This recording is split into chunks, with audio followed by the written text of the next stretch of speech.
Welcome everyone. आज आम Odisha modern history किसी क्वेश्चन आंसर डिस्कस करवा एवं आमर क्विक रिविजन हो। फर्स्ट क्वेश्चन 1803 मसीह ब्रिटिश मान ओडिशा को आसवा पूर्व क्यों मानकर शासन थिला? आंसर यार हो मराठा। जिते ब्रिटिश आसिले आगु मराठा माने आम ओडिशा रे शासन करुले। क्यों ब्रिटिश जनरल 1803 मसीह गंजाम पुरी पर्यंत सैन्य अभियान करते? से जो आमर हारकोट जनरल हारकोट 1803 मसीह गंजाम पुरी पर्यंत सैन्य अभियान करते। 1803 सेप्टेम्बर 18 तारिख में ब्रिटिश माने ओडिशार केउं प्रमुख सहर को निज अधीन को नहीं? सेप्टेम्बर 18 तारिख में कौ सहर को? आंसर हो आमर पुरी। पुरी को से माने निज अधीन को नहीं। पुरी दखल पर जनरल हारकोट को नेतृत्व में ब्रिटिश सेना केबे कटक सहर को संपूर्ण भाव निज नियंत्रण को आनी? आंसर हो आमर अक्टोबर 14 से 1803 मसीह।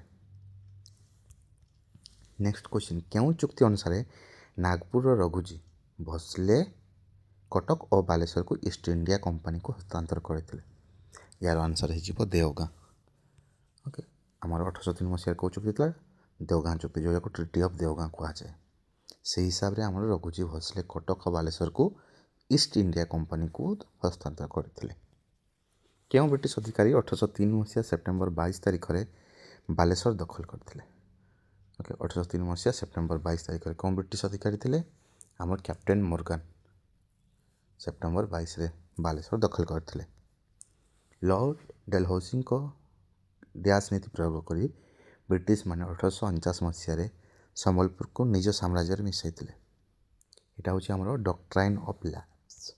ओके डॉक्ट्राइन ऑफ लैप्स कहार माने जमती आम राजा मान उत्तराधिकारी रोते से कौन करते ना ब्रिटिश माने निज अधीन को नहीं जाते।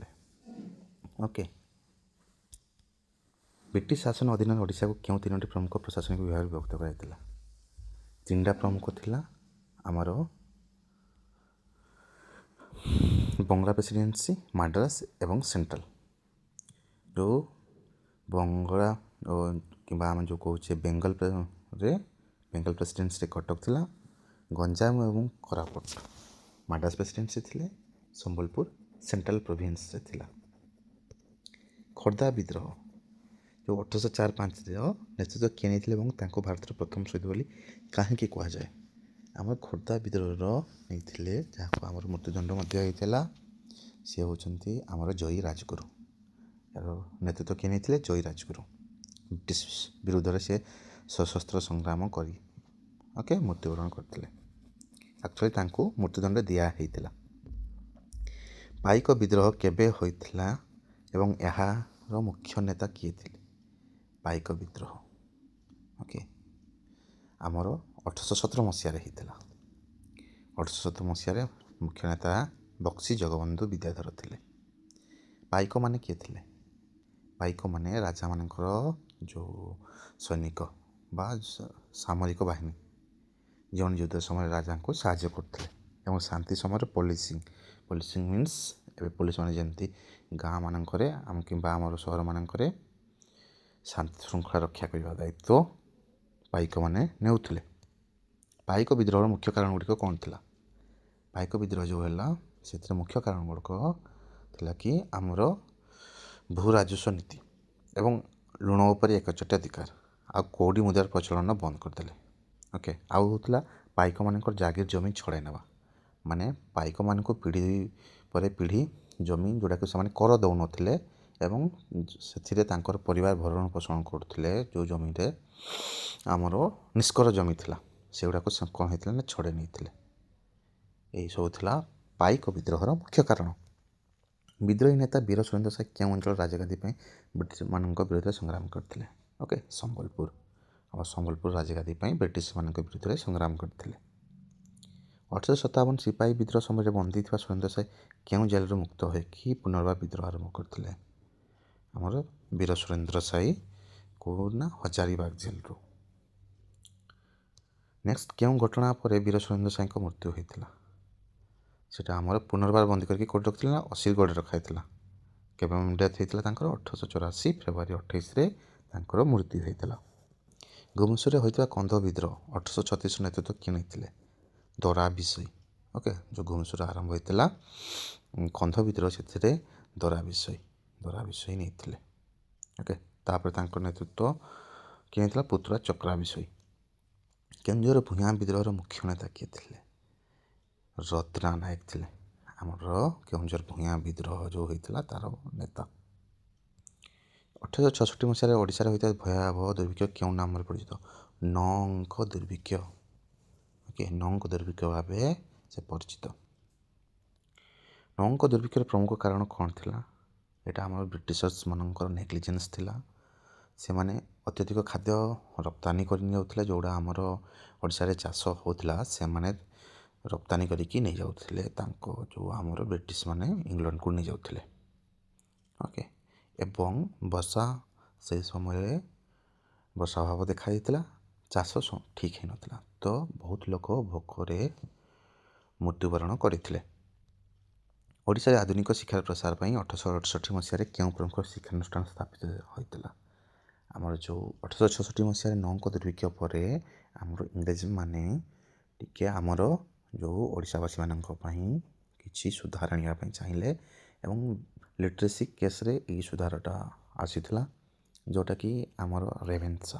ଓକେ, ଏଇଟା ଆମର ରେଭେନ୍ସା କଲେଜ ସ୍ଥାପିତ ହୋଇଥିଲା 1868 ମସିହାରେ। 1909 ମସିହାରେ ପଣ୍ଡିତ ଗୋପବନ୍ଧୁ ଦାସଙ୍କ ଦ୍ୱାରା ସାକ୍ଷୀ ଗୋପାଳରେ ସ୍ଥାପିତ ବିଦ୍ୟାଳୟର ନାମ? ସେ ସତ୍ୟବାଦୀ ଯେଉଁ ବନ ବିଦ୍ୟାଳୟ ସ୍ଥାପିତ କରିଥିଲେ। କେଉଁଥିରେ? ଆମର ସାକ୍ଷୀଗୋପାଳଠି।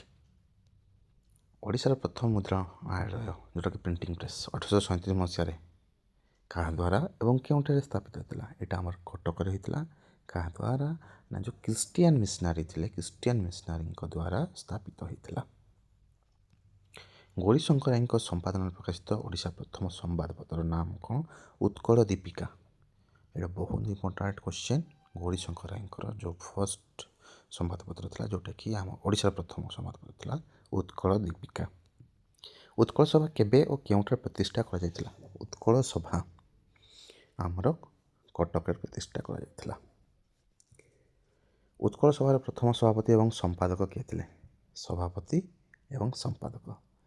ଓକେ, ଆମର ସଭାପତି ଥିଲେ ଚୌଧୁରୀ କାଶୀନାଥ ଦାସ, ସମ୍ପାଦକ ଥିଲେ ଗୌରୀଶଙ୍କର ରାୟ। ସମସ୍ତ ଓଡ଼ିଆ ଭାଷାଭାଷୀ ଅଞ୍ଚଳକୁ ଏକତ୍ର କରିବା ଉଦ୍ଦେଶ୍ୟରେ 1903 ମସିହାରେ କେଉଁ ସଂଗଠନ ଗଠନ କରାଯାଇଥିଲା? ଉତ୍କଳ ସମ୍ମିଳନୀ 1903 ମସିହାରେ ଆମର ଗଠନ ହୋଇଥିଲା। ଉତ୍କଳ ସମ୍ମିଳନୀର ପ୍ରତିଷ୍ଠାତା ତଥା ମାର୍ଗଦର୍ଶକ କିଏ ଥିଲେ? ଆମର ମଧୁସୂଦନ ଦାସ। ଓକେ, 1905 ମସିହାରେ ବଙ୍ଗ ବିଭାଜନ ସମୟରେ ଭାରତରେ ଆରମ୍ଭ ହୋଇଥିବା କେଉଁ ଆନ୍ଦୋଳନର ପ୍ରଭାବ ଓଡ଼ିଶାରେ ପଡ଼ିଥିଲା? 1905 ଯେଉଁ ବଙ୍ଗ ବିଭାଜନ ହୋଇଥିଲା, ସେଥିରେ ସ୍ୱଦେଶୀ ମୁଭମେଣ୍ଟ ଆମର ରାଇଜ୍ ହେଇଥିଲା। ଓକେ, ତାର ପ୍ରଭାବ ଓଡ଼ିଶାରେ ପଡ଼ିଥିଲା। ଗୋପବନ୍ଧୁ ଦାସଙ୍କ ଦ୍ୱାରା ପ୍ରତିଷ୍ଠିତ କେଉଁ ସାପ୍ତାହିକ ସମ୍ବାଦପତ୍ର ଜାତୀୟତାବାଦୀ ଭାବନା ପ୍ରଚାର କରିବାରେ ପ୍ରମୁଖ ଭୂମିକା ଗ୍ରହଣ କରିଥିଲା? ସମାଜ। ଏବେ ମଧ୍ୟ ସମାଜ ନ୍ୟୁଜ୍ ପେପର ପବ୍ଲିଶ ହେଉଛି। ଓକେ, ସେଇଟା 1919 ମସିହାରେ ପ୍ରତିଷ୍ଠିତ ହୋଇଥିଲା। ଅସହଯୋଗ ଆନ୍ଦୋଳନ ସମୟରେ ମହାତ୍ମା ଗାନ୍ଧୀ ପ୍ରଥମ ଥର ପାଇଁ କେବେ ଓଡ଼ିଶା ଆସିଥିଲେ? ଅସହଯୋଗ ଆନ୍ଦୋଳନ ଜାଲିଆନାୱାଲାବାଗ ହତ୍ୟାକାଣ୍ଡ ପରେ ଆରମ୍ଭ ହୋଇଥିଲା। ସେଇ 1921 ମସିହାରେ ମହାତ୍ମା ଗାନ୍ଧୀ ଯେଉଁ ସମୟରେ ଅସହଯୋଗ ଆନ୍ଦୋଳନ ଚାଲିଥିଲା ଓଡ଼ିଶା ଆସିଥିଲେ। ଓକେ, ଆନ୍ସର୍ ହେଇଯିବ 1921 ମସିହା ମାର୍ଚ୍ଚ 23। ଓଡ଼ିଶାରେ ଲବଣ ସତ୍ୟାଗ୍ରହର ମୁଖ୍ୟ କେନ୍ଦ୍ର କେଉଁଠି ଥିଲା? ଆମର ଯେଉଁ ବାଲେଶ୍ୱର ଇଞ୍ଚୁଡ଼ି ଅଛି, ଇଞ୍ଚୁଡ଼ିଠାରେ ଲବଣ ସତ୍ୟାଗ୍ରହର ମୁଖ୍ୟ କେନ୍ଦ୍ର ଥିଲା। ଇଞ୍ଚୁଡ଼ିଠାରେ ଲବଣ ସତ୍ୟାଗ୍ରହ ନେତୃତ୍ୱ କିଏ ନେଇଥିଲେ?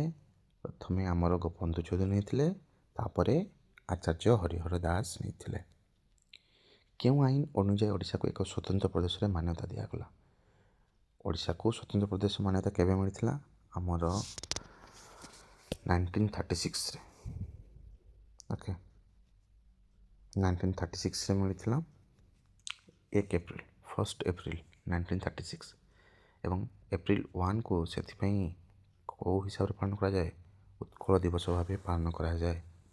ତ ଏଠି କ୍ୱେଶ୍ଚିନ୍ ଆସିଛି କେଉଁ ଆଇନ ଅନୁଯାୟୀ ଓଡ଼ିଶାକୁ ସ୍ୱତନ୍ତ୍ର ପ୍ରଦେଶ ମାନ୍ୟତା ଦେଇଥିଲା? ସେଇ ଆଇନର ନାଁ କ'ଣ ହେଉଛି?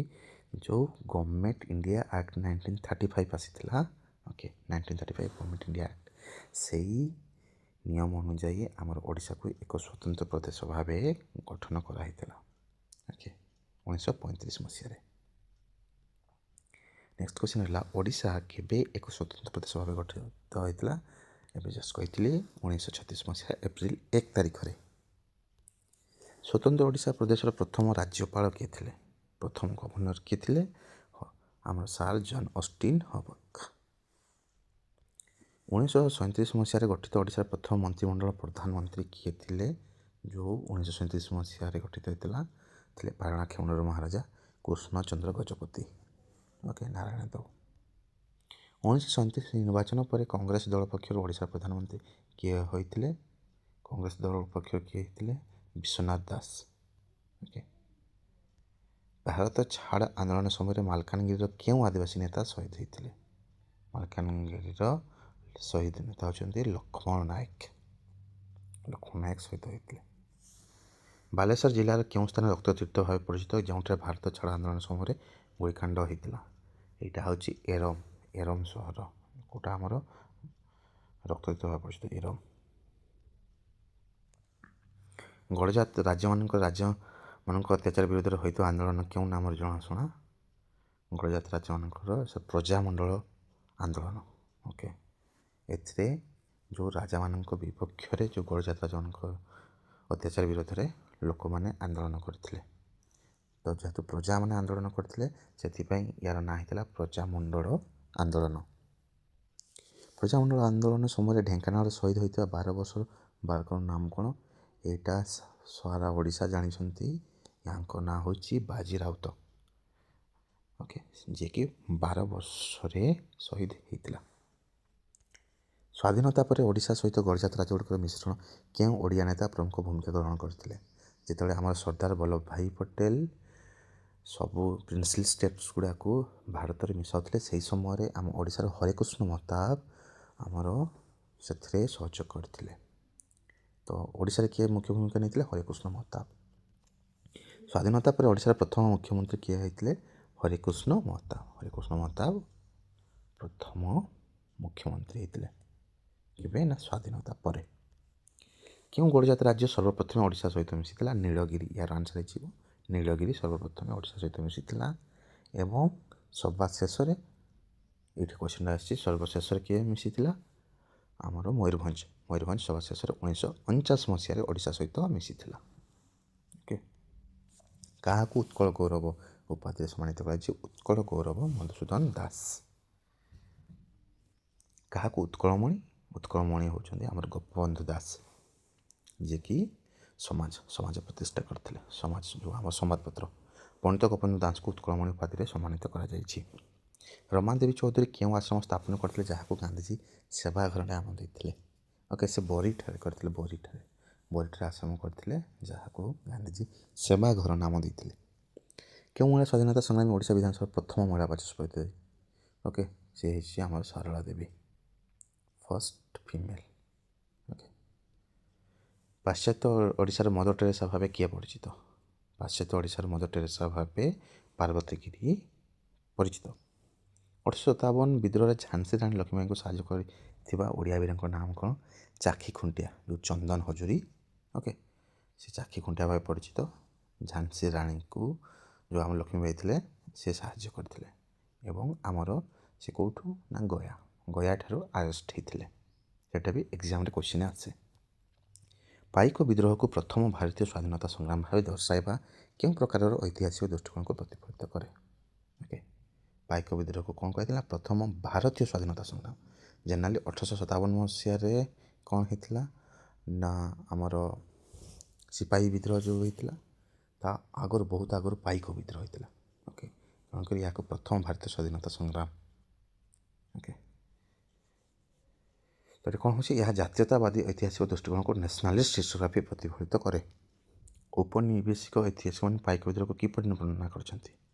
ଓକେ ସେମାନେ କ'ଣ କରିଛନ୍ତି ନା ବକ୍ସି ଜଗବନ୍ଧୁ ଦ୍ୱାରା ପ୍ରରଚିତ ଏକ ସ୍ଥାନୀୟ ଏବଂ ସୀମିତ ବିଶୃଙ୍ଖଳା ଭାବେ କହିଛନ୍ତି ଓକେ। ତ ଯେହେତୁ ଏଟା ଓନ୍ଲି ଆମର ବକ୍ସି ଜଗବନ୍ଧୁଙ୍କ ଦ୍ୱାରା ନେତୃତ୍ୱ ହୋଇଥିଲା ଏବଂ ଅଳ୍ପ ଅଞ୍ଚଳରେ ହିଁ ହେଇଥିଲା ସେଥିପାଇଁ ଏହାକୁ ଭାରତର ଆଖ୍ୟା ଦେବା ପାଇଁ ସେମାନେ ପଛଘୁଞ୍ଚା ଦେଇଛନ୍ତି। ଐତିହାସିକ ଆକିଓ ତାନାବେଙ୍କ ମତରେ 1870 ବିଦ୍ରୋହକୁ ପାଇକ ବିଦ୍ରୋହ ନ କହି ଡ୍ୟାସ୍ ବିଦ୍ରୋହ କହିବା କଥା।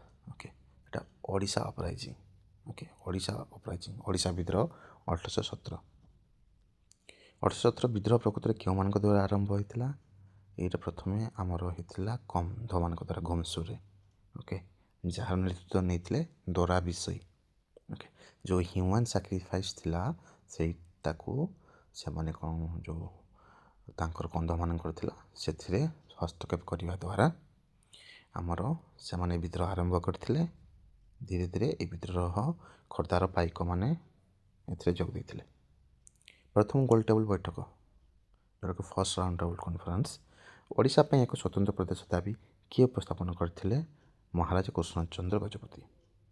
ଓକେ, ବ୍ରିଟିଶମାନଙ୍କ ଦ୍ୱାରା ପ୍ରଚଳିତ କେଉଁ ପ୍ରଥା ଯୋଗୁଁ ଓଡ଼ିଶାର ଜମିଦାରମାନେ ନିଜ ଜମିଦାରୀ ହରାଉଥିଲେ? ସେଇଟା ହେଉଛି ସନସେଟ୍ ଲ। ଓକେ, ଯଦି ଜମିଦାରମାନେ ଠିକ୍ ଟାଇମ୍ରେ ଟ୍ୟାକ୍ସ ପେ କରିପାରୁନଥିଲେ ତାଙ୍କ ଜମିଦାରୀ ସେମାନେ ହରାଉଥିଲେ। କେଉଁ କମିଟି ଓଡ଼ିଆ ଭାଷାଭାଷୀ ଅଞ୍ଚଳଗୁଡ଼ିକ ମିଶ୍ରଣ ପ୍ରସଙ୍ଗରେ ଅନୁଧ୍ୟାନ କରୁଥିଲା? ଯେଉଁ ଓଡ଼ିଆ ଭାଷାଭାଷୀ ଅଞ୍ଚଳ ଥିଲା ତାକୁ ମିଶାଇବାର କେଉଁ କମିଟି କରିଥିଲା ନା ଫିଲିପ ଡଫ୍ କମିଟି 1924 ମସିହାରେ। ଏବଂ ଭାଷା ହିସାବରେ ଓଡ଼ିଶା ପ୍ରଥମ ରାଜ୍ୟ ଯିଏକି ଭାଷା ହିସାବରେ ଆମର ତିଆରି ହେଇଥିଲା 1936 ମସିହାରେ। ନୂତନ ଓଡ଼ିଶା ପ୍ରଦେଶ ସୀମା ନିର୍ଦ୍ଧାରଣ ପାଇଁ ଗଠିତ କମିଶନର ନାମ କ'ଣ ଥିଲା?